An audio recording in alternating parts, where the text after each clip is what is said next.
Hello to everyone. I hope you can hear me okay. Okay. It's a pleasure to be with you for this second course. As I had mentioned last week, today we will also look a little bit into the philosophical foundations of the two rights. We will examine with a focus on freedom of expression. I also mentioned why this is useful. I think it is useful as we will have a lot of discussions about free speech issues, also to think why is this a right we should protect. And second, as you may have seen while reading the case law for today, actually the text we will look into more in detail had an impact on the United States, in particular on the case law, and we will see in what way. So today the purpose is, as mentioned, to reflect on the philosophical foundations and also what extent these philosophical foundations are reflected in the case law. Maybe about the second point, you can have an exam question on that. We will not have an exam question just on John Stuart Mill, but the question, can you see, some reflections of Mill in the case law and have a discussion based on that? That could be an exam question. So I often indicate in the course what could be an exam question, because the idea is not to trick you at the exam, it's to help you prepare for the exam and to invite you to participate in this class. Now, when we look at freedom of expression and freedom of religion from the point of view of philosophical foundations, I think it is important to stress that both rights have common roots. It was basically in the area of freedom of religion that the free speech was first vindicated. Because historically speaking, a lot of suppression of freedom of expression was it was about religion. Think of the Index. You may have heard about the Index, the church which basically had a list of prohibited books.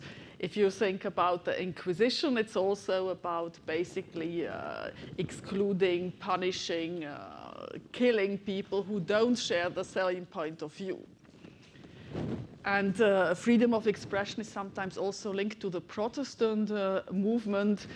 Why? Because one vindication was to say, well, of Protestantism, every individual can interpret the Bible for him or herself.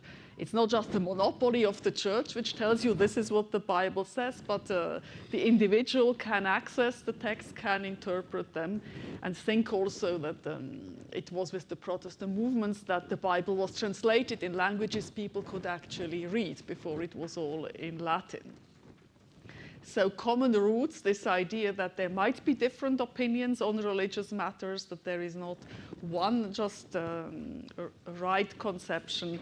I think that both rights share this. And I think also when you read John Stuart Mill, obviously that's a relatively later text, we're in the 19th century, but a lot of the examples he gives is about the church, about denying religion or persecution of heretics, etc. Now I have, obviously I could indicate many sources about the philosophical foundations of both rights. Some of you may have thought of other authors. Let's think, for example, of Voltaire, also a famous French author on tolerance, etc. I have indicated three here. John Milton, Areopagitica. Milton is interesting because John Stuart Mill borrowed a lot from him. When you read Areopagitica, which you don't have to do, you will see that even the examples and the defense, there's a lot of similarities. And basically, John Milton was at the time opposing a law which was supposed to be enacted by Parliament, which would have provided for a censorship system. So before you publish, you need a license. So a committee will look at what you want to publish and decide is it compatible, with mainly religious doctrine or not. And the defense that John Milton makes is to say mainly that such a system, basically that truth and religion doesn't need such a system. It's strong enough for the truth to emerge. Then I would like to say a few words about John Locke, which is also a classical author for the idea of toleration, tolerance, because as soon as you admit there are a diversity of views, a diversity in religious sphere, you need to accept that you need to show some tolerance. And we will then finish with or discuss John Stuart Mill. About John Locke, author of the 17th century, living at a time where there was a lot of religious conflict in the United Kingdom, but for example also in France, it was the time where the Edit de Nantes revoked basically religious freedom for Protestants. A lot of Protestants, by the way, ended up in Geneva. So religious conflict is very strong at that time. Now, John Locke does not make a general defense saying basically you should accept any religion, or so. He doesn't question in a way that there is, some truth in religious matters, but what he appeals to is basically what he calls for toleration. And basically by saying it's something inherent in the gospel. The gospel it's not in a way compatible with the gospel to go and kill people, persecute people because of their religious faith. He also introduces a separation between religion, it's the spiritual realm on the one hand, and the earthly realm. So when the state punishes, that's more the earthly realm. And you can see the separation. He says in religious matters, God, that God will once maybe sanction people who have not had the right religion. He says, God, I say, is the only judge in this case. Leave it to God. Take the state out of these religious questions and disputes. But still, you see that he hasn't evacuated. It's not an atheist position or a relativist position. Then he also uses an argument which is quite typical in philosophy. Basically, it's the argument of reciprocity. It's to say, if you go and persecute others because of their faith, how would it be if they did the same to you? Would you accept that? You could link that to what's sometimes called the golden rule. Don't do to others what you don't want to be done unto you. Or you could make an argument more based on Immanuel Kant. You can't generalize the idea that it's okay to go and prosecute people because of their faith. So an argument based on reciprocity. You don't want others to impose their view or religious doctrines on you. And I just highlighted the last bit because I thought it was quite funny that you find a reference to Geneva. So let there be a diversity of ways how people worship God. Don't impose one way of thinking. Then when we turn more to freedom of expression, here we had a text which was more about freedom of religion. You read for today this text on liberty, which is a classic defense of freedom of expression. Maybe just a few words about Mill. It may be helpful to have some ideas. Does anyone know what philosophical school or what school he stood for? Utilitarianism. And what is utilitarianism, by the way?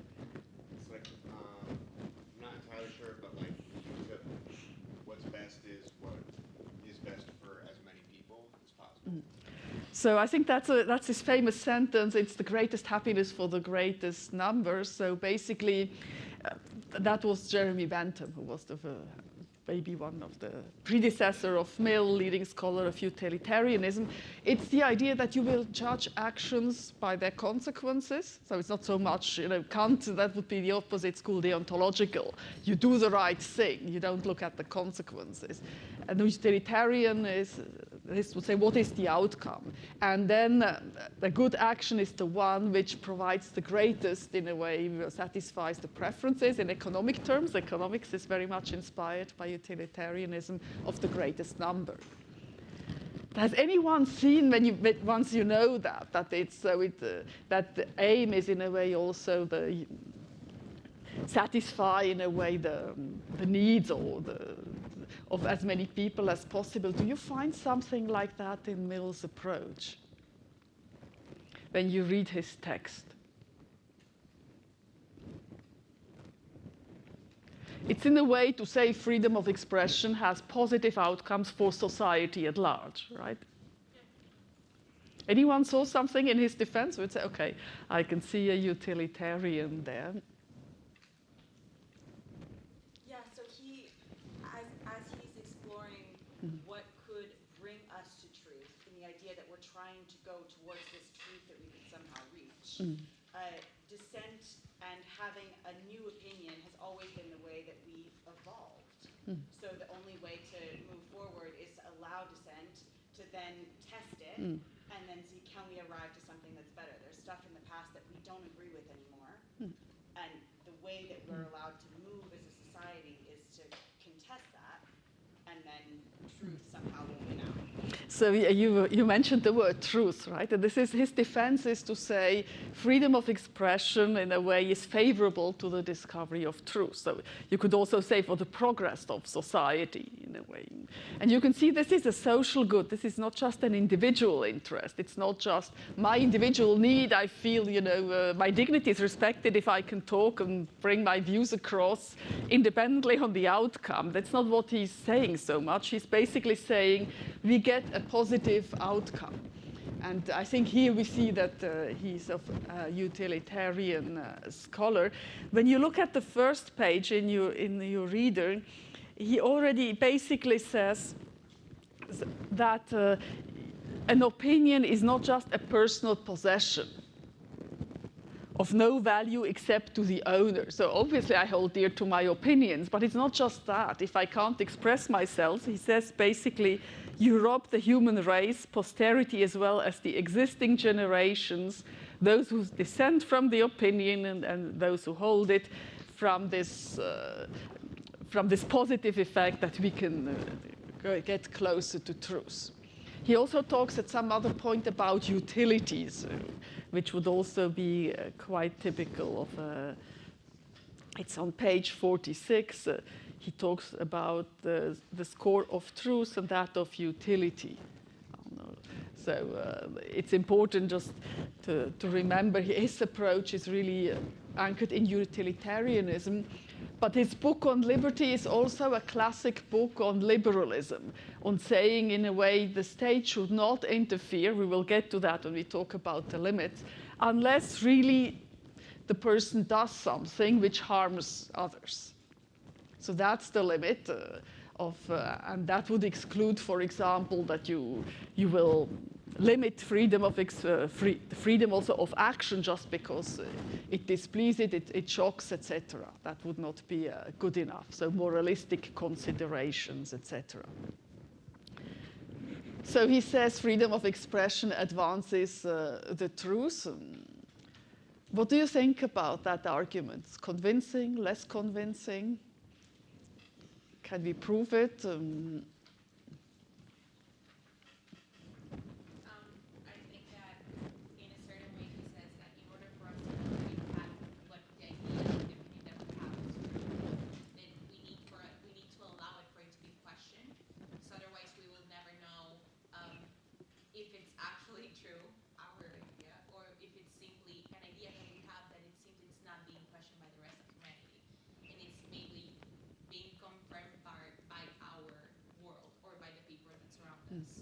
So here Mill looks at different hypotheses, right? He says either my opinion is true, and obviously then there is a problem if I can't say it. And then he also looks at the issue, what about if the opinion is wrong? I think that's where your argument links in.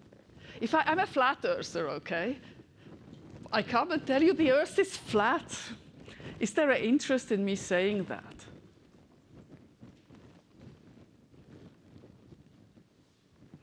What do you think? I always thought that was a totally weird example, but I know now that there are flat earthers. So.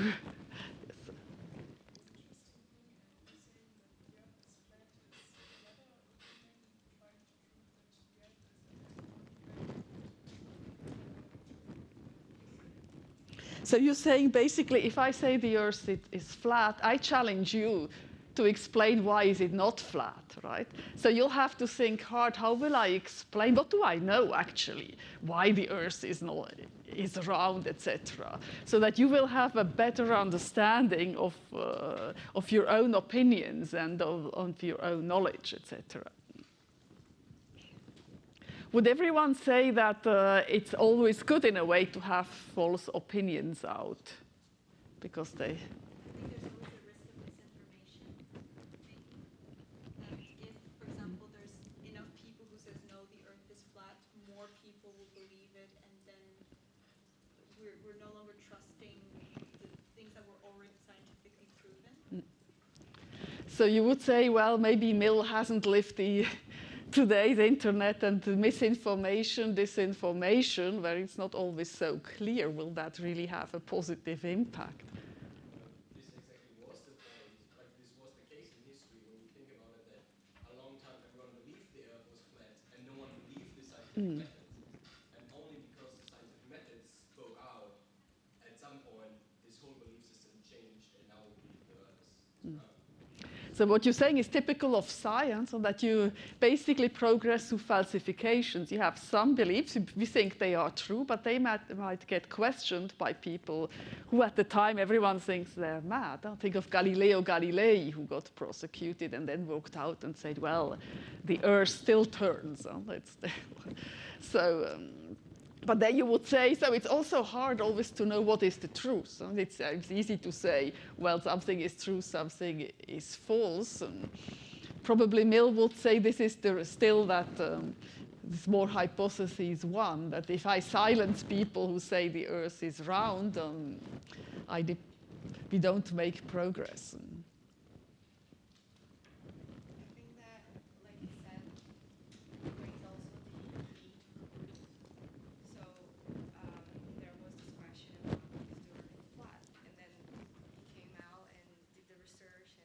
Actually had to prove people that his information was correct and that his opinion was a fact, not just an opinion.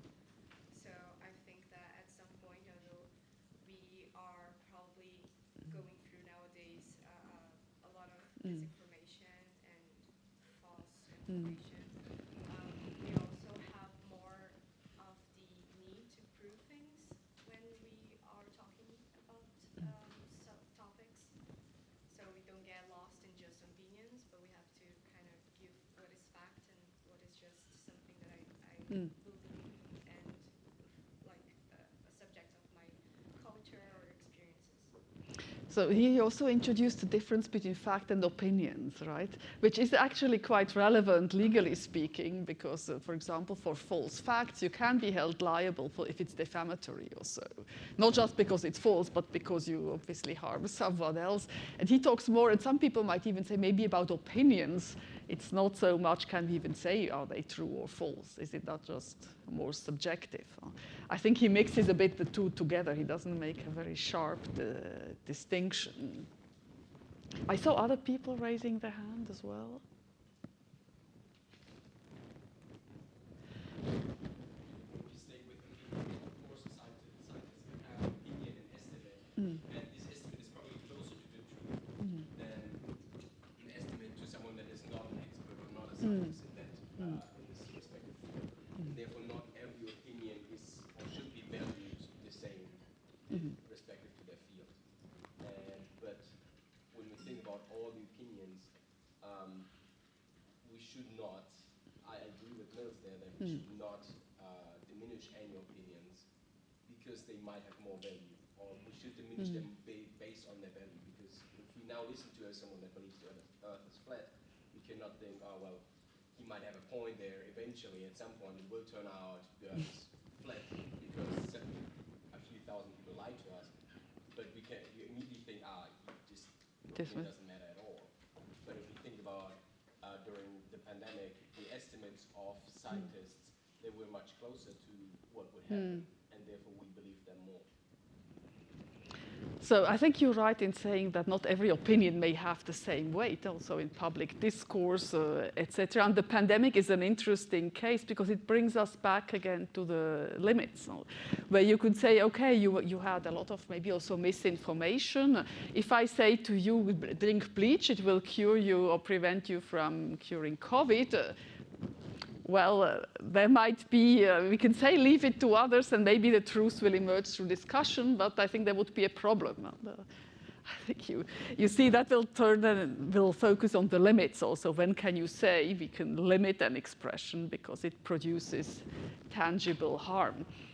But interesting when you look at Mill, so he examines these different scenarios, saying either the opinion is true, and so we basically don't make progress because we're stuck with the status quo and we don't want to take in new findings, etc. And it's true that many in research, etc., or often you have first non-orthodox views which make us move ahead. Then we have this idea about the opinion is false and we should still, it has some beneficial effect because it makes us think, what is the truth? Maybe there's also another defense he makes there, and it's more about his vision of people is very much that human beings should also develop their intellectual capacities. So he does make it, and you haven't read the whole book, this difference that we are different as human beings by our reflective abilities, and we have to train them. So if our beliefs never get challenged, basically, we just learn things by heart. And he says that at the moment, if you just repeat like a parrot things, but you don't really understand them because they are not questioned, also you don't really exercise your reflective abilities. You could maybe also say can get dangerous, because if people don't understand of something, if I, for example, just now say, for example, racism is bad, and you repeat that 10 times every day, but you never think about why. What is the harm, etc. Well, you can quite easily then get swayed.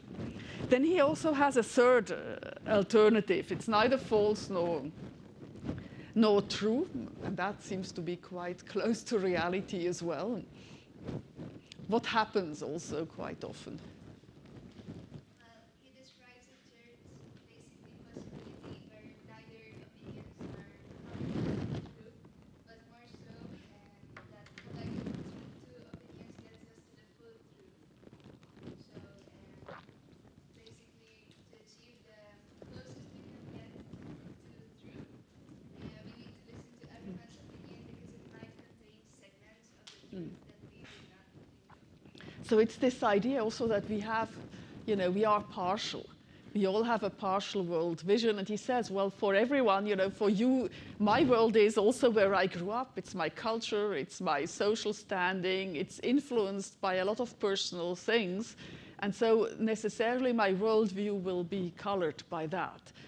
And so he says often, because we are each partial, you have to let people bring, this collision of these views which might produce then the truth. You might know social institutions which function like that. Think of a parliament where you have different interests represented. Think of a court.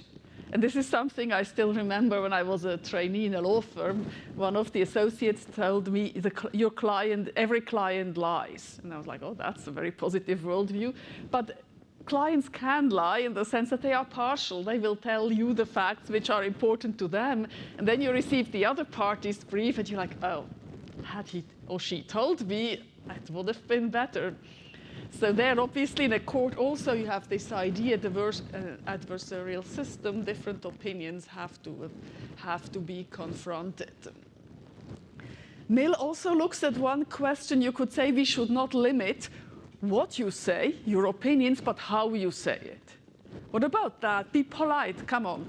You don't need to call the other, goddamn whatever, etc. You shouldn't lie also, misrepresent facts. There are some morality in how you talk. I can criticize a religion, but I can do so in relatively polite ways. We will talk in this class also about, what is it if you really very strongly attack religious beliefs. What do you think about that? And what did Mill think about it?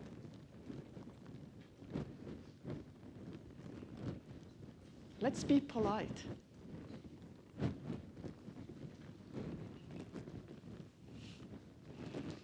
What does it mean to be polite? Those are different truths for different people, and so it kind of becomes an ontology where it's a little bit circular. And I think that's one objection you can have, to say who decides what is polite enough. It's so subjective. And if you have subjective standards limiting speech, the risk is you will say, I don't know how I will be judged, to what standards I'll be held. I'd rather not say anything. Right? So Mill basically also takes up this point. And he also says that there's another problem. I just have to find where he talks about it.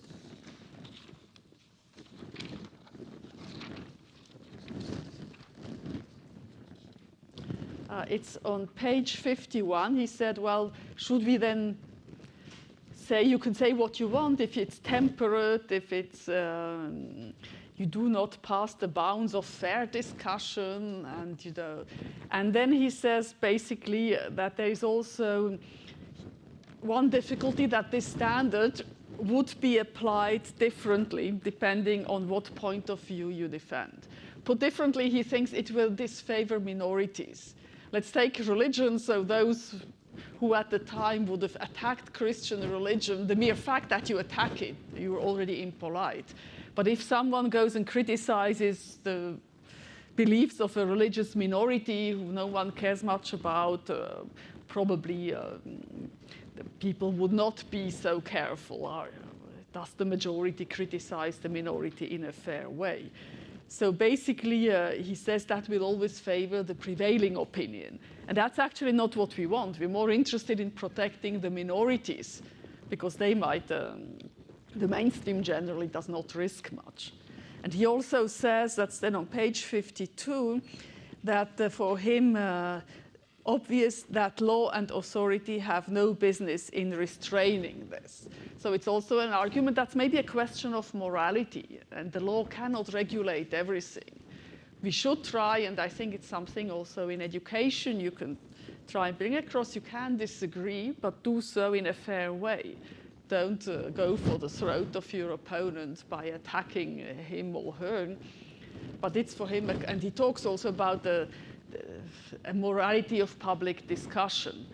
So I think freedom of expression generally, there's also moral, cultural factors you need for this freedom to basically to flourish. But for Mill, you shouldn't lay down standards. That's how you talk politely, not politely. This is where you went too far.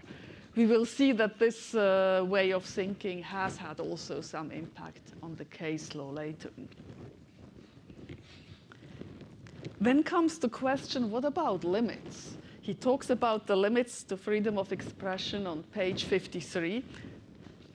And this is in a general chapter, which is not limited to freedom of expression.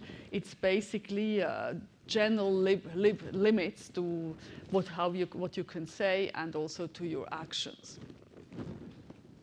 Because on liberty also makes a defense that for quite a broader freedom of action than was the case at the time.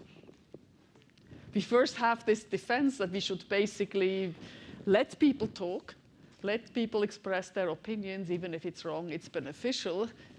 But then comes chapter 3. What does Will tell us?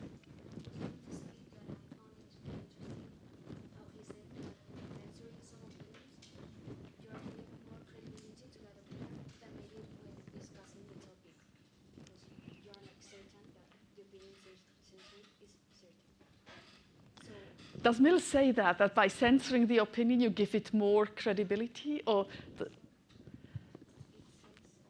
maybe I haven't seen it in the text. He always says also, if you censor someone, you assume you know the truth. You're infallible, but you're not. You could get it wrong. Bear that in mind as well. But the point you are making, I would say, is generally true, that you have to think about it very well. Sometimes by forbidding something, you make it more attractive. Everyone thinks, that must be interesting if they forbid it. So there's, for example, I remember discussions. Do some of you know Dieudonné? who is a comedian with several times sentenced for anti-Semitic remarks, etc. And when he got banned, often then people would just even more look at what he's done before. So it's a good form of publicity also. So from that point of view, it's not always maybe the best solution. But I don't know which passage you were relying on, or we can look at it otherwise during the break. So when we look at the limits of freedom of expression, are there limits for Mill? If so, yeah. What are the limits? He's pretty clear on the fact that he thinks that the limit should be when behind what you're expressing he uses the word mischievous act.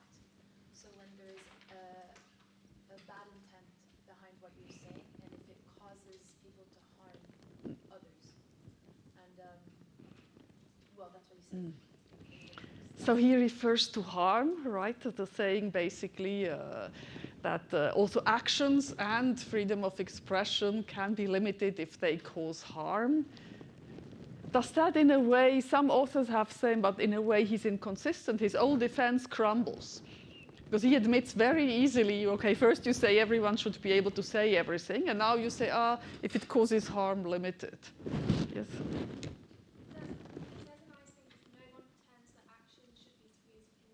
So I think he's leaning more towards you're more free to say what you like, but there's a difference between saying something and then acting on what you're saying as well. And like the action might maybe cause more harm to someone else whilst just expressing an opinion. It's true that he starts off by making a distinction between actions and opinions, but later he gives an example, because often when we express ourselves, we want our speech to be acted upon. So this distinction is not always as neat. So some people have also said he inconsistently assumes that speech generally doesn't cause harm, but he does give an example. What example does he give where he feels we could limit the speech?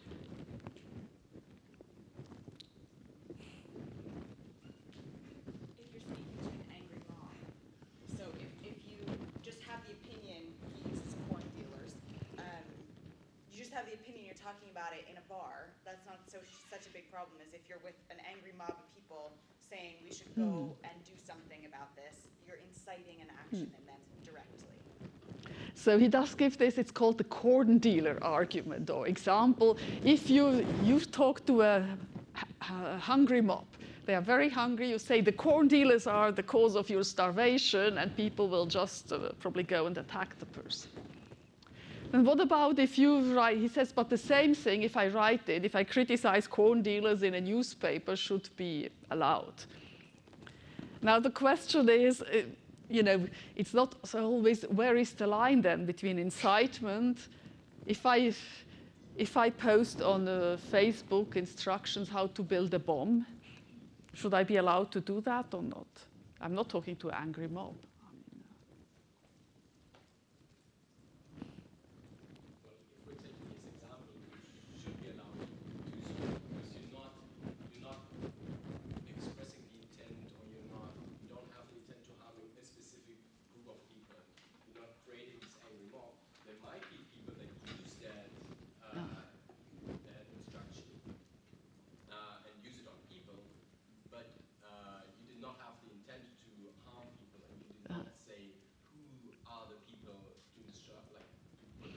So you would say the main difference is the intent. That we would have to look at. Was there an intention or not? You might also look at it, some people would look at it maybe more in terms of probability. What is the likelihood of the outcome as well? Yes. I also think that it also matters on the time at which you speak about this. Take for instance, like when war is happening, and then you post something like that. Yes, you have the freedom to speak about it, or yes, you have the freedom to express or talk about how bombs are created. But the timing at which you speak about it is also very sensitive. So if you put out something like that on Facebook, and that is the period when there's war happening in two different countries, it is very sensitive. So the timing at which some things which are free to speak about is not something that has to also be put into consideration when you talk about freedom of speech. And I think you may have read Schenk. That's how you see it, okay. So we need to say the context matters. But just to let you know, we could have a long discussion on it. There's different interpretations of this passage of Mill. Some say, I've even read interpretations saying the guy got it he's totally confused. First he makes a huge defense of freedom of expression, and then he kind of says, well, you could limit it very easily, or he wrongly assumes speech is very different from actions. Also, what you can see, he does put down as a general limit what is called the harm principle, making a distinction between acts or opinions which concern mainly yourself and acts which concern others. The difficulty is also when you talk about actions, it's not always so easy. I think he gave the example, if you're drunk, alcoholism, it's your problem. Well, it might affect others as well, if you have a family, etc. So not always easy to know basically what concerns just you, what produces harm, also what is harm. I think as a minimum, that's a minimal interpretation of Mill would be certain things can't be harm. It can't be harm that I'm shocked about your opinions. I'm a flat earth, oh God, you told me the earth is wrong. Or my religion, you criticize my religion, I'm shocked. I think Mill would have to say, well, that can't be a harm, all these moralistic considerations, because otherwise his whole defense crumbles. So you would need a more tangible harm, right? It could be protecting the life of others, like in the corn dealer argument also.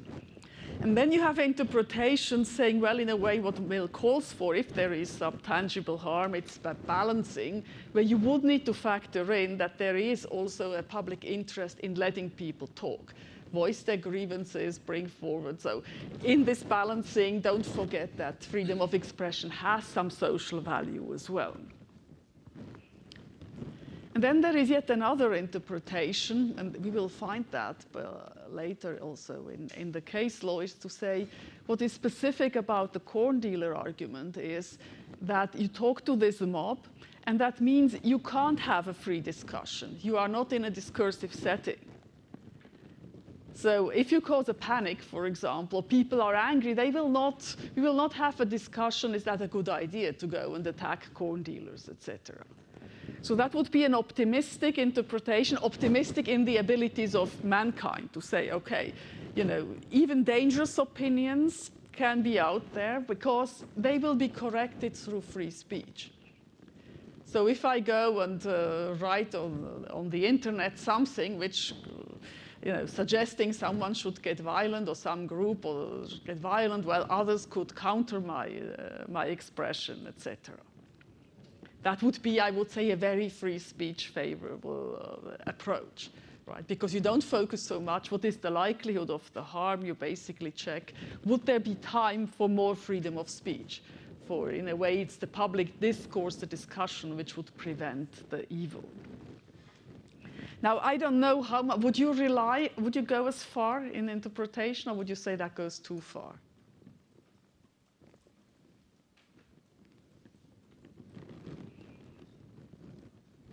Let's rely on counter-speech.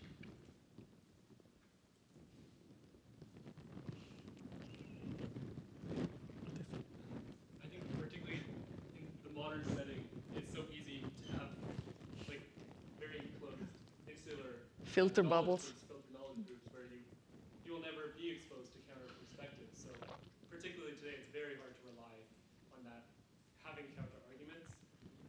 But it's also very easy to even invite in counter arguments, but have them be really unequal counter arguments where you pick fights with people who wouldn't be able to take it on, and that bolsters your argument itself, adding further credibility that might not be there if you were to engage in good faith with someone who could defend the counter position more properly. So I think, indeed, when you look at it's probably hard to make that defense, push it to the extreme the time we're in, because you might be, as you talked about, filter bubbles, etc. Sometimes you can also just get information overload from too many sources. Can you always process that? And so there is some writing. To what extent is Mill's thinking, still very relevant today? I personally, but you'll have your own opinion on that, I still think his basic idea makes sense to say certainly that a system of free speech might be more beneficial to society than a system of state censorship where you just admit the mainstream. The question for me is then more the limits. How can you really take this argument to the very extreme? So here just about truth, you could also be a skeptic and say, some skeptical schools would say there is no truth. So to say free speech promotes truth, well.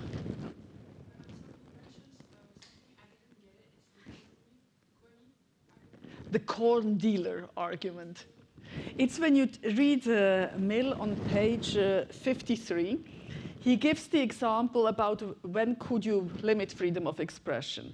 And he says an opinion that corn dealers, so people who sell corn, right, are starvers of the poor, or that private property is robbery, ought to be unmolested when simply circulated through the press, but may justly incur punishment when delivered orally to an excited mob assembled before the house of the corn dealer. So he makes this distinction, and it's called the corn dealer example. Has that answered your question a little bit?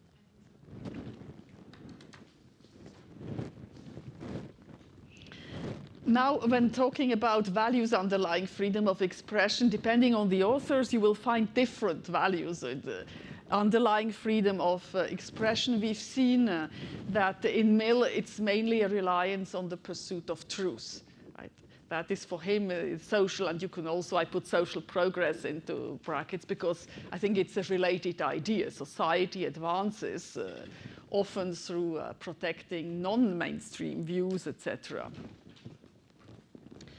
You often find also in the case law an argument made based on autonomy, saying that for us, we also, as human beings, we are not just physical beings, we are also social and reflective beings. We have a need to talk. We have a need to express ourselves. And our way of thinking, even if you think it's a kind of monologue with yourself. So that's the way we function, and we need to be able also to develop that's what Mill in a way is saying as well, to develop our mental abilities through discussion. It's a very typical argument linked to the Enlightenment. Think of Kant saying the Enlightenment is liberating yourself also through discussions, through rationality, and not just believe in superstition. The argument of autonomy also sometimes is linked to the fact that you might need freedom of expression for the exercise of other rights. If information is not accessible, typical case, contraception. If it's banned to make publicity for contraceptions, you will also, your other rights will be limited here, the right of privacy rights or sexual rights. Democracy, Mill doesn't talk so much about democracy, but a classic argument, and here it's also an argument which doesn't just focus on the individual, but on society more largely, is to say you can't have a democracy most obviously without free speech. Particularly if you want to hold those who rule you accountable, you need to be able also to criticize those who govern you and to form public opinion. You need to have a free press, etc. Then some people have also advanced, I would say, connected values, like saying even if you didn't have, a full democracy, but letting others speak and is also for a condition for a tolerant society. If people are never exposed to different points of views, then obviously you will not be very open-minded or tolerant.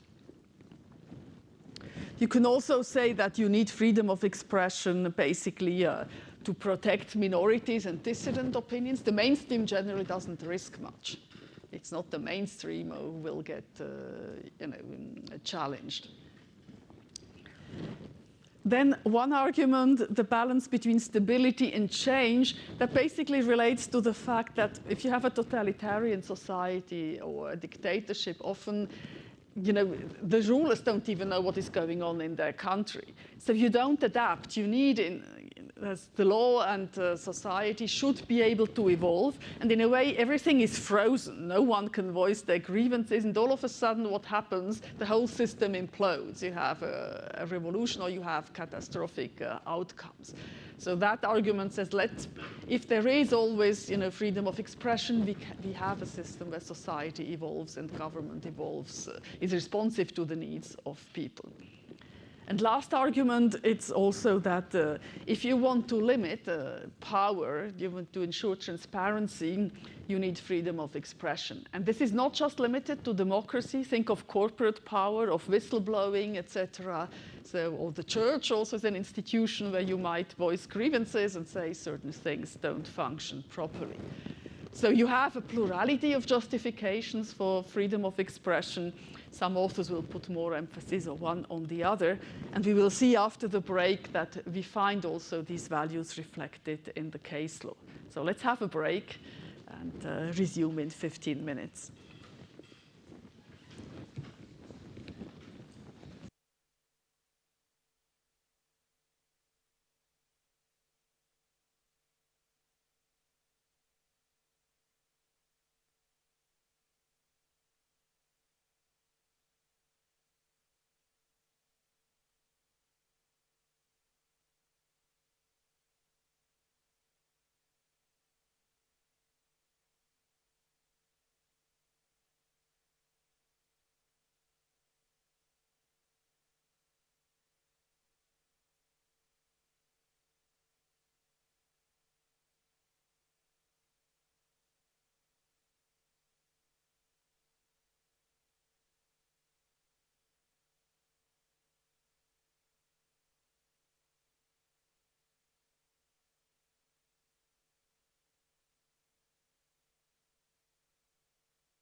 Let's slowly resume.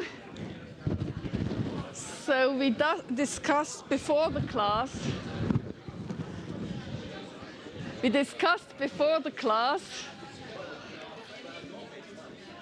I see you have very animated discussions, which is great. But great. We were looking before the class at different values underlying freedom of expression. On the following slides, you have just examples from the case law, which refer to where you can also see different values reflected. I will not go through every slide, but maybe just mention here the one by the European Court of Human Rights. It's basically in Handyside versus UK, the court, the case from 1979, has referred to different values of freedom of expression. It's a passage you find virtually in every free speech case of the European Court. And the court has called it, in a way, it's free speech philosophy in another case. You can see first that there is reference to a democratic society. So that's the argument from democracy. You need basically free speech in a democracy. There is no mention of truth, but there is mention to progress. And I think progress of a democratic society, you could link it also to Mill's argument. You make progress through discussion. Development of every man, it's this idea of autonomy, that we need to exercise our mental capacities. We have a need also to talk, etc. And then you also find the values of tolerance, I would say. And a very famous sentence where the court says that freedom of speech is not only applicable to information or ideas that are favorably received or regarded as inoffensive or as a matter of indifference, but also to those that offend, shock, or disturb. So you can see here the idea the mainstream doesn't need protection. They don't risk much. But it's the opinions which shock, disturb, offend us. So then in practice, you will have the difficulty to distinguish what are opinions which merely shock or disturb, and when have you got a legitimate reason to limit speech. So it's something we will be encountering in our case law. But one example, I think, of a court basically spelling out the different reasons why we should protect freedom of expression. Then, I will just maybe move on. We will be also reading, where is it? The Lüth case is in your reader. We will read it later in this class, seminal free speech case from Germany, where again you see reference to democracy, democratic state, human personality, etc. Now you have read also some case law, and it's basically Schenck is the first important free speech case decided by the US Supreme Court. So 1919, the Constitution was adopted, or the Bill of Rights, I think it was 1791, the Bill of Rights. So basically for quite some time, over 100 years, no real free speech case. Also, the first understanding of freedom of expression was that it applies mainly to what you call prior restraints. System of censorship, but not so much to penalties you incur because you have expressed yourself. Here, in Schenck, the Supreme Court does say that freedom of speech applies. It's not just about prior restraints. And when reading the case, you may have seen we're in World War I in that context, and it's basically someone, Schenck, I think it was the leader of the Communist Party or so. It was about getting convicted for leaflets which were handed out, critical language against capitalism, and also inciting people not to join the war, refuse to be drafted into the war. Then you have an opinion written by Justice Holmes. And Holmes, we know it, he has read John Stuart Mill. Has anyone seen any trace of Mill in there? In this opinion? Similar to the corn dealer test, there's like the clear present danger test and yelling fire in a crowded theater, like the incitement to like violence. So you made the parallel, this sentence is very famous. Free speech does not protect someone shouting fire in a theater. What's this idea? And it is Mill's reception of the corn dealer argument. If I call fire now, we will not start a discussion, what is a fire, is there a fire, etc. We will just run, and obviously that panic can really result in quite severe harm, bodily harm, or even people who get killed. So he took this from Mill. Then you also refer to this clear and present danger test. So he says, in a way, we can limit speech if it creates a clear and present danger. The question then is, what is a clear and present danger? And we will see that this test has been used in the US and interpreted differently, depending on the case law. Here, would you say it's a very strict or a very free protective interpretation? Does it basically say any speech which is not like shouting fire in the theater is allowed? Here it's leaflets saying to people, don't go to war. They will not start running straight away or just... I think critical of the analysis is that it's wartime. So he mentions if these leaflets had gone out during peacetime, this might have been protected speech, but because of the context of the time that we're in, it's not protected. So, and someone mentioned it before, talking about war. Yes? It was.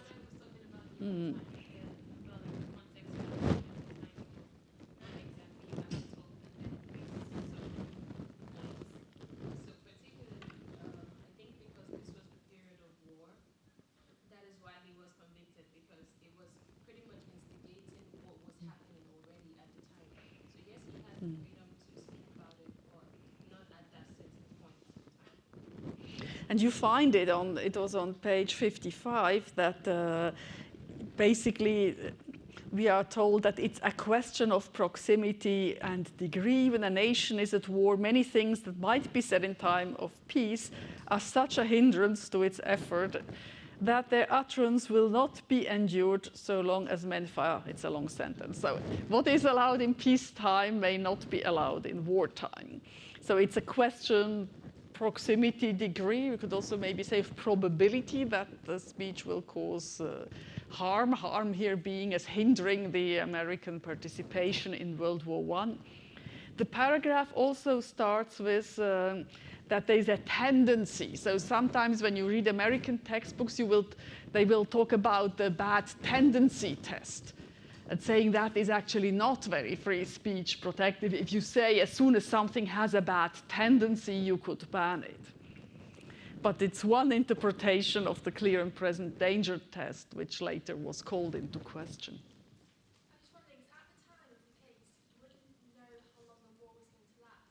So in that argument of the free speech isn't allowed normally when allowed in peacetime, it's not it's wartime, but then say the war carried on indefinitely and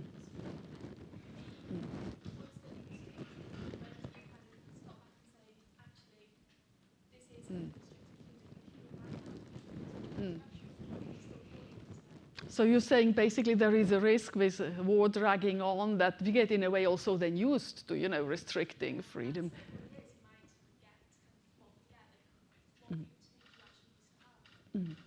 And I think there is a tendency when nations go to war that you build also a lot of patriotism. You will try and build internal coherence, sometimes cohesion at the expense. You have a common enemy, and so that people will very fast get labeled or criticized for their views.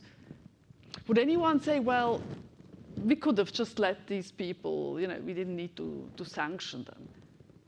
In a democracy, you can have also, you might want to have discussions about, is it legitimate to go to join this war, not to send our children there to be killed? Well, I think it depends on how you say it. So, like what she said, imagine the war being for like a period of time and you don't know when it's going to end. Does that mean that you're restricted from talking until the war is over? I don't think so, but at the same time, it matters on how your structure and how your speech is being given out. Is it something that you use offensive So I think someone mentioned censoring some words and filtering whatever.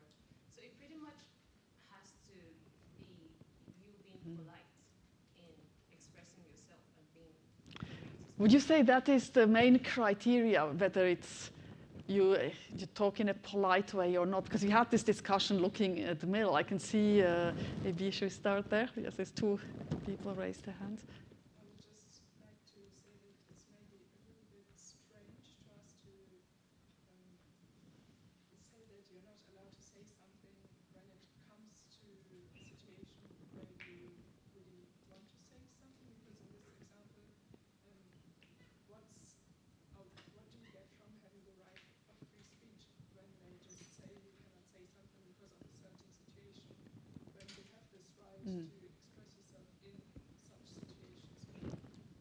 So you would say it's not a good enough argument to say we're at war and you can't express. You should be able to voice opposition to the war. That's part maybe of a... I would rather say that, especially in situations like a war, it's important to be able to express opposition. So there we see, you can already see different opinions, right? Did Schenk get it right or not? Is it free speech protective enough, taken into account the circumstances or not? Just to have a current example of that, I don't think many of us would criticize the free speech protections that Israel is giving to the people who are protesting against the war right now. There are people who are refusing to participate in the draft. There are people who are in the military leadership who are complaining about the actions of their government. The idea that that speech would be protected under a freedom of expression clause makes sense to us. Yeah, it's a good example to say then we start judging is the war effort legitimate or not, but that should be maybe left to freedom of expression. Should we join that war or not? I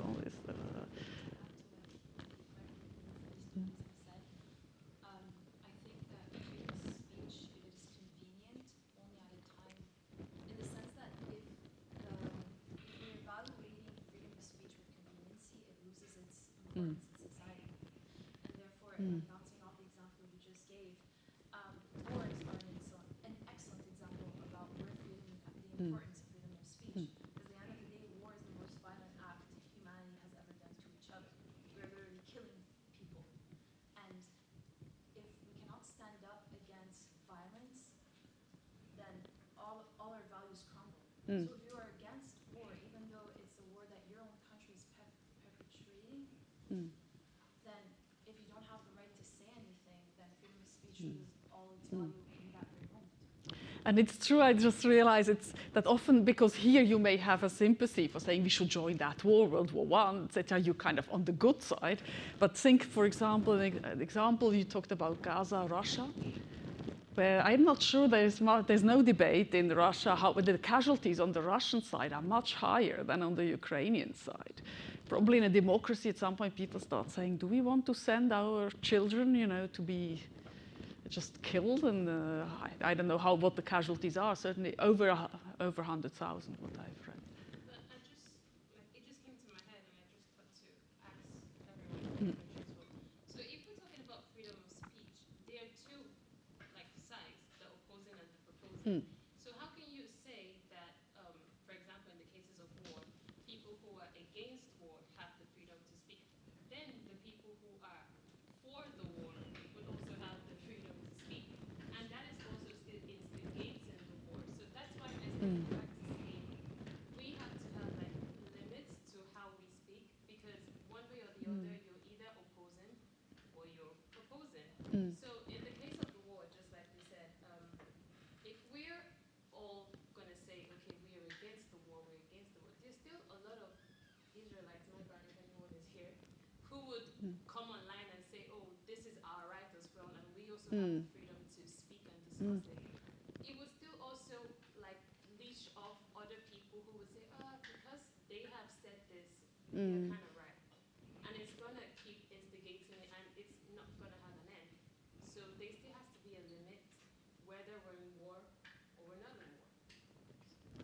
The question is, do you need a limit, or can you? Often discussion is open-ended and opinion can change over time. And obviously you would have to admit that those who are for the war can bring their case as well, saying, look, take now World War II, well, shall we let Hitler get on there, or do we have to intervene and make a case, make an argument? So whether you should go, but that way it leaves open, should we go to war or not? So it doesn't assume a total pacifist stance, and pacifism would be the ultimate value, and so no one could promote a war. Then about what you say, the way you express yourself, we will see also a well-known case and I will mention it I think next week, is someone who opposed a bill in California, and he had written on his back, "Fuck the draft." And that at the time was, oh my God, the F word. And the US Supreme Court said, yes, it is obscene, but it's political speech. And sometimes when you get very angry, so I would not go and bring limits, do I demonstrate against the war in a polite way? Or do I, whatever, as long as you don't maybe defame someone. But it's interesting, and I'm really glad you bring in your different perspectives, because I think that makes the class interesting. So there is no one truth. I'm certainly not an oracle of truth. And if I were, I would resign. That would be so boring. So I learn with you each time as well. But let's say with Schenck, you also have to bear in mind it was then a context, the penalties were very high. The laws applied would, for example, the next case, Abrams, the person got sent to prison for 20 years. So you could say, even if you would agree there are some limits, but maybe the way you go about it and the penalty should be taken into account as well. You will also, that's in 2 weeks, we'll read the case Brandenburg versus Ohio with a dissenting opinion, a concurring opinion, where there's a list of cases showing these were really, it's not an isolated case. A lot of people, and mainly it was socialists and communists, who got sentenced in application of these laws, which were really drastic. So you could say the laws in place were not very free speech protective. So just that you get a bit a sense for the social fabric. Social fabric not very free speech protective in the US at the moment, I would say as well. So we have Schenck, next case, and that's quite interesting, Abrams and Whitney. And you will see, if we take first Abrams, a case decided in the same year as Schenck. And this time we have, a similar case, Holmes dissenting. So he wrote the opinion in Schenck. All of a sudden, he basically takes the dissent and saying, well, no, similar cases, we should basically not sanction people. We should basically, he makes the defense of free speech, saying we need to let people speak their mind. And Whitney versus California is then a little bit later. It's 1927. And basically what happened in this case law after Schenck, that you had 2 justices, Brandeis and Holmes, in many cases defending stronger protection of freedom of expression, sometimes also joining together in concurring or dissenting opinions. And we know that basically both scholars were influenced by a scholar called Zachariah Jaffe, who had written basically also books on freedom of expression and advocating for a stronger level of protection. So we can see interesting, Holmes changing his mind. Doesn't say in Abrams, there's no mention of proximity and degree and wartime. We're still at war, and this is a dissenting opinion which is very much considered a seminal case of justifying freedom of expression. Has anyone, again, reading this case, do you see a reference to Mill here? Or an influence of Mill?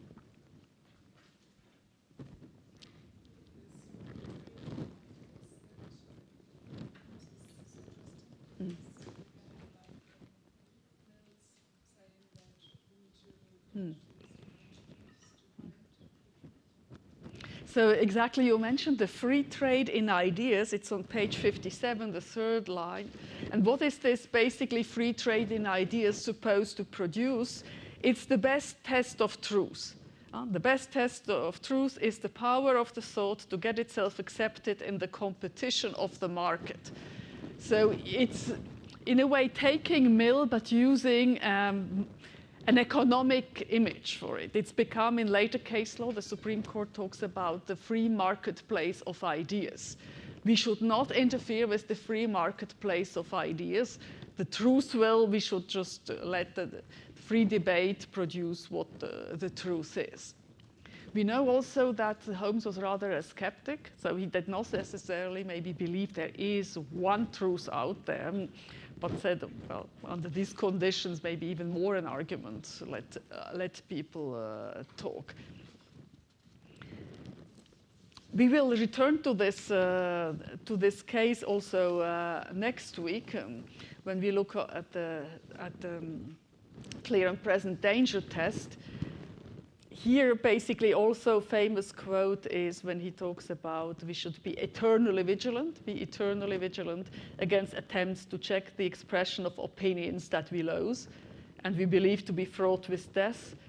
So there is this idea that usually opinions we hate, we will be very quick to say, let's limit them. And I think that's quite a human tendency, that you will say, the ones I disagree with, if only someone could make them shut up. And also you have this quote starting on page 56 in the bottom: when men have realized that time has upset many fighting faiths, they may come to believe even more than they believe the very foundations of their own conduct, that you have to basically believe in this free trade in ideas. So here we have a defense based on truth with this metaphor, the free trade in ideas, which has, and I will mention it in a while, it has had some impact in the case law. And I would say that this economic, is that for you a good image in a way, to talk about free trade in ideas, this marketplace of ideas? Good image? Anyone having some reservations as well? I don't know. To me, it brings up this idea of equal parties in this free trade, where we know that often there aren't equal parties, and so, I don't know, there's already going to be inequality, and it's not really a free trade in that situation of ideas. There's going to be more powerful parties and less powerful parties. So you say we might have disparity of power, so maybe just letting everyone speak with no certain. And we know that markets, economists will tell you markets can fail. There can be market failures. That's why you have, for example, for antitrust law, etc., to make sure someone doesn't dominate, etc.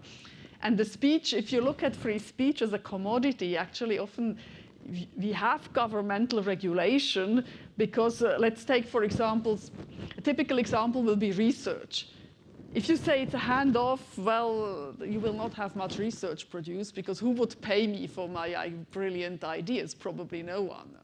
And ideas can be easily copied, so you need copyright, etc. Consumer protection, they're often subsidized. I think in Germany, Stiftung Warentest, for example, you will say you will have much more commercial advertising advocating buy goods than maybe critical analysis or warning consumers.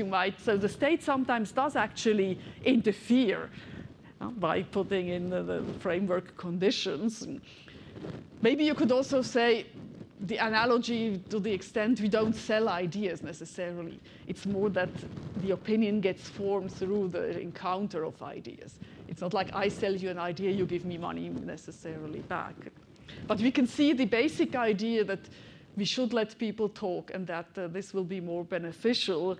I think that I have a lot of sympathy with it. But I think maybe taken too literally and say, well, it means hands off, we can't interfere at all, that may go too far. Now, if we look maybe at the other case, Whitney, would you say when you read Whitney, so again, this time it's a concurring opinion, don't ask me why concurring, I tried to find out. I think I found out, actually. You did? Okay. Yeah. So he originally wrote most of what this was as a dissent in a different case. That was Rothenberg versus Michigan. And then the defendant in this case was also a communist who was being prosecuted, and he was going to dissent. But then the defendant died. And so he couldn't use any of the material, but he'd written all of this beautiful stuff. And and so he throws it into a concurring opinion, even though in the Whitney case, He actually lawyers did. don't use freedom of expression, so it's not really that relevant. So he concurs because he can't dissent on the grounds of what her lawyers have brought. But he's like, oh, by the way, if she had used freedom of expression. But didn't they use in the majority opinion freedom of expression? They reference it a little, but and it's very her differential. lawyers didn't bring it enough that he could dissent in good faith with his interpretation of the law. Okay, well, we have an explanation here. I once also read it might simply have been a mistake, I don't know. But let's say, I would say the substance, it seems more like a dissenting opinion, where he says, come on, we need to be more protective of free speech. And he also advances his, why does he value free speech? What does he think is it the same argument as what we've seen in Abrams? Would you say it's exactly the same, or do you see other values appearing, or maybe with a different interpretation? Anyone? I think he goes on to say that even speech that can be harmful should be protected, and that he's really building out the clear and present danger test and saying that it's got to be an overwhelming danger to the state to the state's existence is in jeopardy, essentially. We will return to that one. What does he say about clear and present danger? I think Abrams contains a bit similar ideas to say if you have an immediate threat, you could do something. But when we just look at why does he say we should protect free speech? What does it do? What does it serve?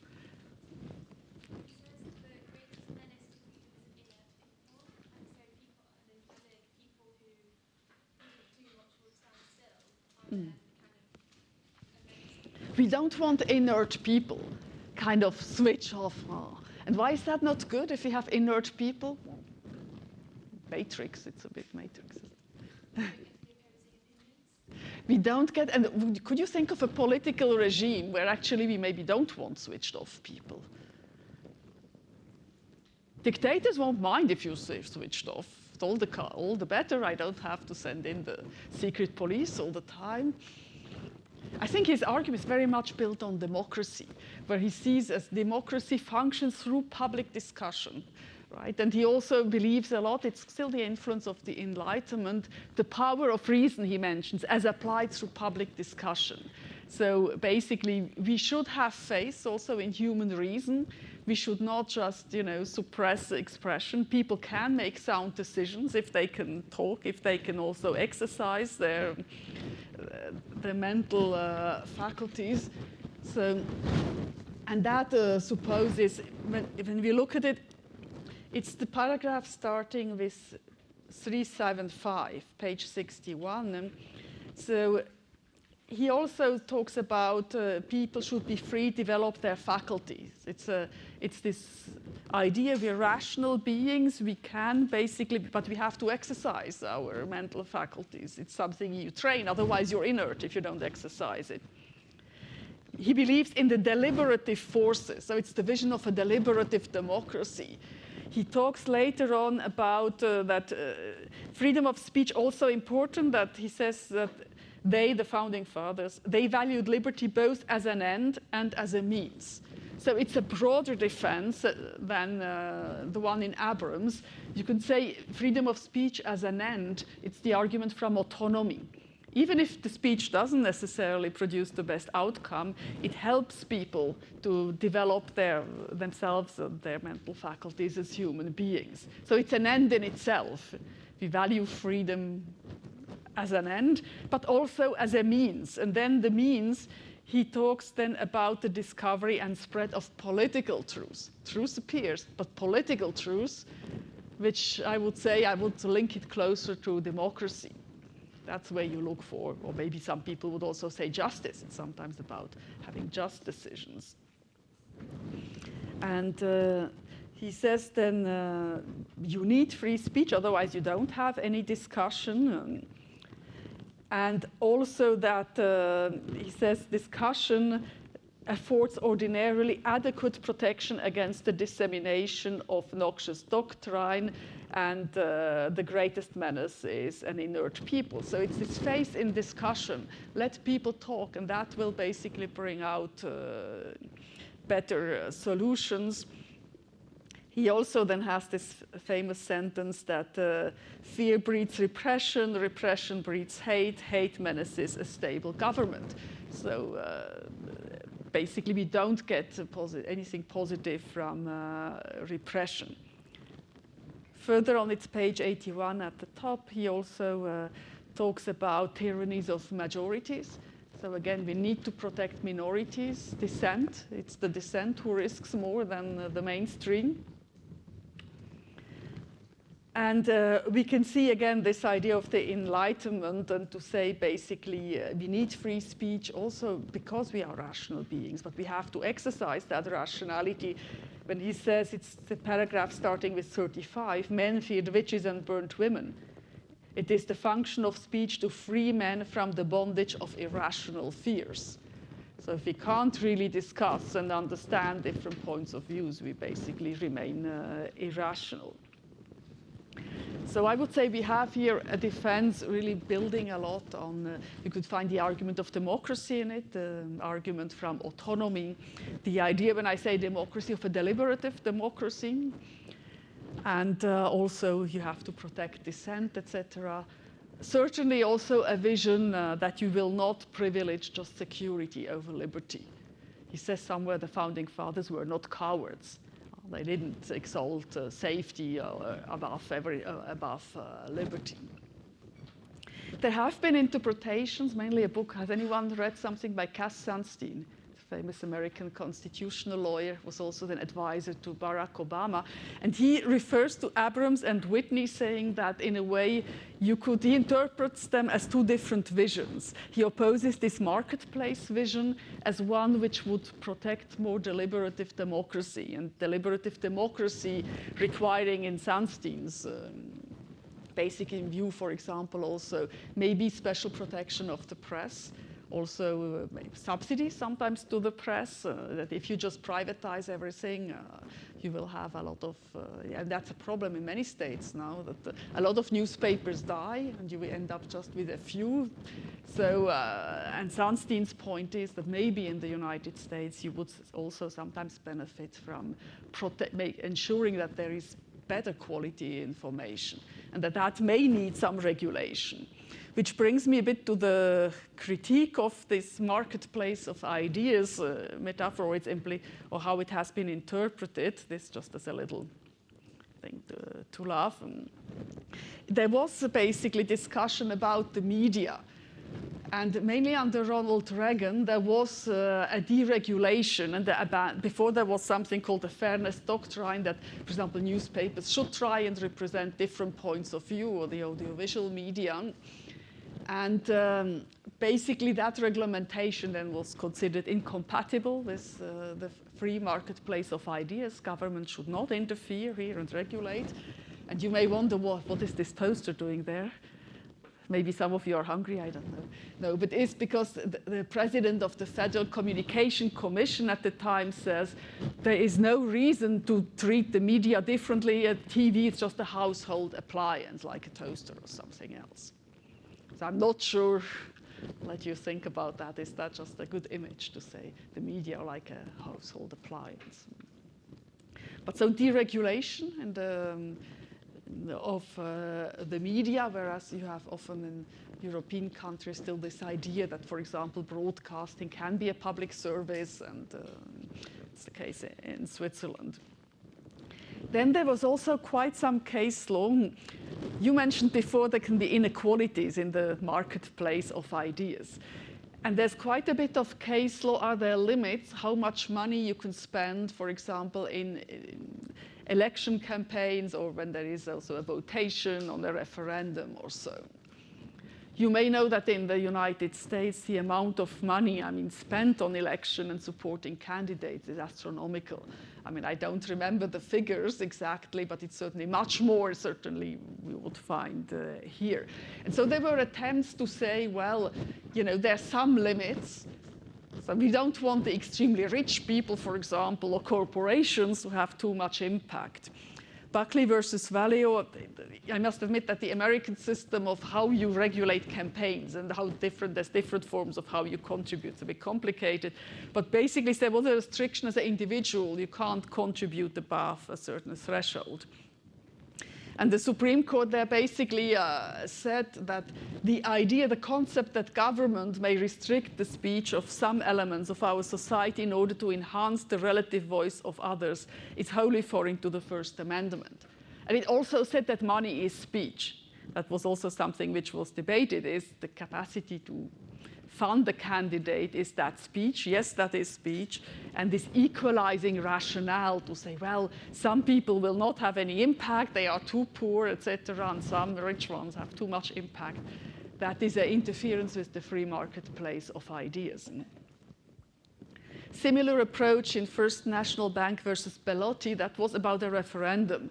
I think it was Massachusetts basically had a law saying that corporations cannot use their money to influence referendum campaigns unless the law concerns them directly. And that limit was declared unconstitutional. You can imagine of some argument saying, well, but the corporation is not a citizen. And it's the legal form of also, which in a way enables corporations to have huge assets because they don't have, there's limited liability, etc. But the approach taken was to say basically, the First Amendment protects individuals and also corporations. So we will not treat corporations differently. And again, you should not limit the capacity of spending money in votations. Here it was about referenda. I thought I had another. Then this was a later case, 2010. Now it's still 15 years ago, but at the time a very controversial case, again, about limits of campaign funding. And here we see this idea again that there is an interference with the open marketplace of ideas. And you can see when you read the first paragraph, basically, a rejection of this idea that the government can equalize speech opportunities. The opposing point of view always says you drown out some points of view if some people can just, basically subsidize, pay for example, it was about a political advertising, I think about Hillary Clinton, about some movie, which I think some of these movies were quite certainly not very close to the truth. And then just a recent case, I can just see why did there is that's a case which is from, I have to check it, I think it's just 1 or 2 years old. I should have put it on the slide, 2024. Here it was basically, and just to, it's also interesting because here you had cases, the ones before, were often criticized more by the Democrats, and conservatives were in favor of it. This law was actually basically conservatives being unhappy how Facebook and company moderate content, saying, also in the context of the pandemic and so on, that it was often conservatives' views which were fact-checked, or you may also know that the Trump's account was at some point suspended on Facebook. So the reaction to that were 2 laws, one from, I think, Florida and one from Texas, wanting to prohibit, in a way, these platforms from doing content moderation. Here the approach of the US Supreme Court is interesting because it shows that for the US Supreme Court's corporations, they are not bound by free speech. So they don't really censor speech if they go and moderate content, but their content moderation decisions are their own free speech. They are like a newspaper who decides what is published there. And so the Supreme Court felt, well, these laws are unconstitutional. They infringe Facebook and companies' free speech right. And you can again see also the reference to the free marketplace, saying, yes, this you can see first about, however imperfect the private marketplace of ideas, it's worse if government comes and meddles and interferes. And you can also see then if the idea that there might be unequal speech opportunities, well, it's worse if government comes and meddles with that, and it will basically just result in a worse government cannot prohibit speech to improve or better balance the speech market. It's a danger to free expression. There are few greater than allowing the government to change the speech of private actors in order to achieve its own conception of speech nirvana. So there we can also see, I would say, an approach which views freedom of expression as mainly opposing the state, not applying to private companies. And also, I mentioned it last week that sometimes you could also say in the US maybe skepticism against the government, which might be bigger than in other countries. So saying, well, it will get worse if government interferes. So you can say that this marketplace metaphor in a way has been interpreted as government should really restrain. Don't interfere in this free speech market, you know, how much money is spent, etc. And we will see that it translates also in some principles in the case law, how the Supreme Court examines cases on freedom of expression. Maybe just but now when you look at the United States, you would say there's quite a bit of suppression of expression, resulting more from the whole social fabric. So what we're looking at is here more what the case law says, the doctrinal approach, but that doesn't mean that in social reality people will actually have always freedom to speak. If you risk being killed, and I talked once to a Swiss journalist who said he feels freer here than in the US because there's more violence. You will be more attacked if people don't agree with you. You may have also heard, I don't know if some of you have heard it, that in some libraries in some states, books have been just vanished. Hannah Arendt, George Orwell, not top for free speech, I would say. So here, just to show you, this case about campaign finance has been extremely controversial. You can see how people demonstrated in front of the Supreme Court, or these cartoons basically saying, well, you treat corporations like human beings. That should not be the case, And there was still, are just references to other cases. Again, a case which was about campaign finance, another case where the Supreme Court was very skeptical. And maybe just as a comparison, so this idea, should government regulate the speech market or not? Or is it worse if government interferes? Here is an excerpt from the French Conseil Constitutionnel, which basically takes the view government has a more active view. It should know free speech is too precious and the media are too precious to leaving them to the free choice, to the force. We can't leave it to the forces of the market. Which you could say it's an approach, maybe less skepticism of government in France than in the US. But it's basically a case which was more about antitrust and about directly regulating campaign finance. So I think we covered quite a lot of ground today. Next week we'll continue with looking more precisely at the United States and how the United States Supreme Court